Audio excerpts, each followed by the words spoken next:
There are many ways to ruin a conversation, but this has to be one of the absolute easiest. Yeah, there it is. Is that your favorite painting ever? I have to say yes. It has to be. You have a vest and a phone cover. If it's not, what are you doing? And I have 4 or 5 ties that have this painting on them in different ways. Yeah, so I'm all in. I'm all in. What's interesting is that the town is... Wait, have you seen Starry Night in Bacon? Somebody did. Dig it up on the screen. Somebody did it in Bacon. Well, that is certainly a problem, but how big of a problem is it? Like, how many people are really in denial of science in 2019? And it's got to be for me, in a free country, that's not what matters. What matters is, in a free country, that you elect officials who are not. There's a lot of people that go on also, camping. We think there's a lot of water that was once on Mars, which is a certainty, and we think it's just sitting below in a permafrost. As I'm sure you've already understood, constantly interrupting people is one of the easiest ways to ruin a conversation, especially if you're talking to introverts who typically don't appreciate communicating in that way. Now, I watched this entire episode of the Joe Rogan Experience and took note of every single time Neil deGrasse Tyson interrupted Joe Rogan. And in a 2-hour and 20-minute conversation, this man literally interrupted Joe every 2 minutes. And this statistic becomes even more staggering when you consider the fact that Neil spent 90% of the time talking. So to reiterate, Neil spent 90% of those 2 hours and 20 minutes talking and still managed to interrupt Joe 67 times, sometimes not even letting Joe finish a question that he was asking just to get a better understanding of what he was saying. There is an atmospheric pressure for which water, ice, and steam coexist. And it's called the triple point of water. And all ingredients have a triple point.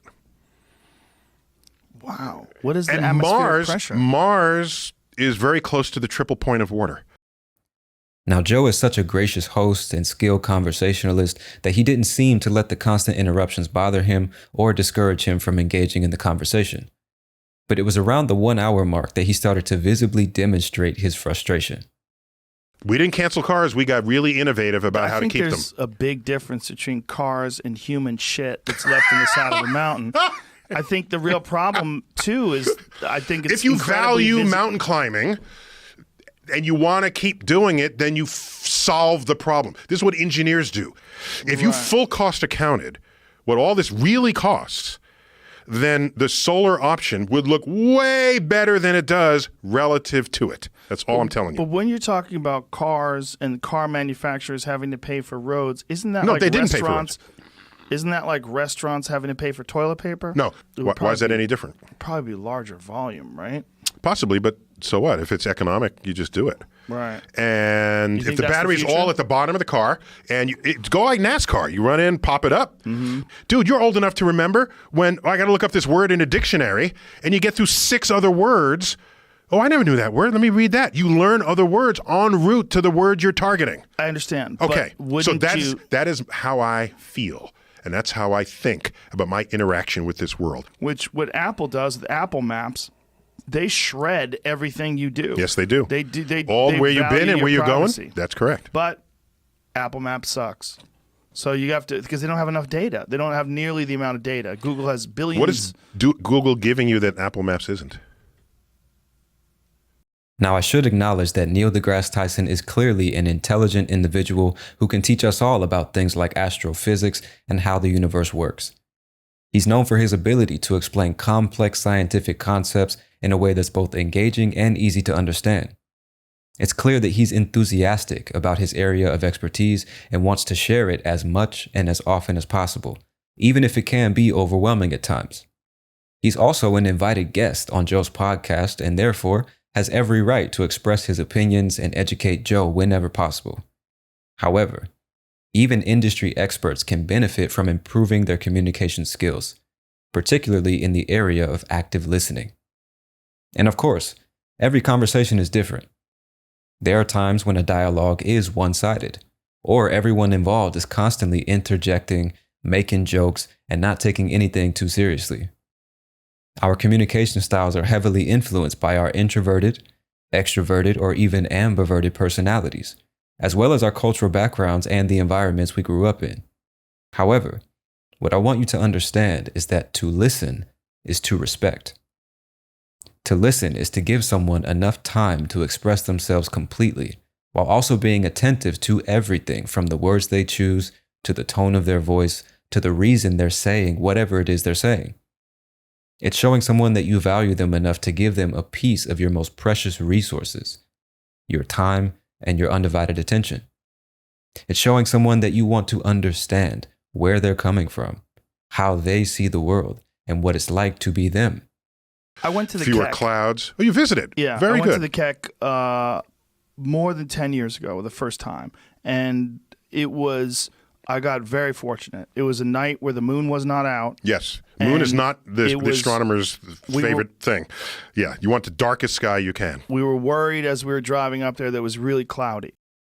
To constantly interrupt someone is to communicate the opposite. You're communicating that the person who's speaking isn't important enough, or whatever they're saying just isn't interesting enough to listen to, and whatever you have to say should be the main focus of the conversation at all times. Constantly interrupting people makes you seem arrogant, obnoxious, and narcissistic, or at the very least, overly enthusiastic, impatient, and lacking self-control. None of these qualities will leave a good impression on the person you're speaking with, especially if that person doesn't know you or your intentions very well. Now, people might not show their frustration with your constant interruptions, at least not at first, but you better believe that people will be much more reluctant to engage with you in the future, because they'll know that you're the type of person that just likes to hear himself talk. The type of person who thinks he knows what everyone is going to say before they say it, and therefore doesn't have to show anyone the respect of listening attentively with the intention of learning something. Possibly. That's a good point, because you have a portfolio of thoughts and beliefs. Or because he's such a profound Christian. I mean, he's so profoundly Christian that he just wants plenty the of literal Christians definition who of the are Bible. connected to science that don't, including the Pope, by the way. Everyone likes to feel heard and understood. So if you expect people to sit and listen to you go on and on about whatever it is you think is important, it's only fair that you reciprocate that same level of respect. And don't misunderstand me. There's nothing wrong with having a lot to say. There's nothing wrong with taking your time to express each and every one of your opinions. All I'm saying is you should wait your turn. Why not simply let someone finish expressing their opinion, ask a few follow-up questions to make sure you understand what they're saying and where they're coming from, and then express your ideas with as much enthusiasm as you'd like. This gives everyone a chance to be heard, understood, and thus valued in the conversation. People are much more open to hearing you speak at length once you've given them a chance to do the same. Constantly interrupting people only increases the chance that they lose interest in you and the conversation altogether, which I assume is the exact opposite of what you want.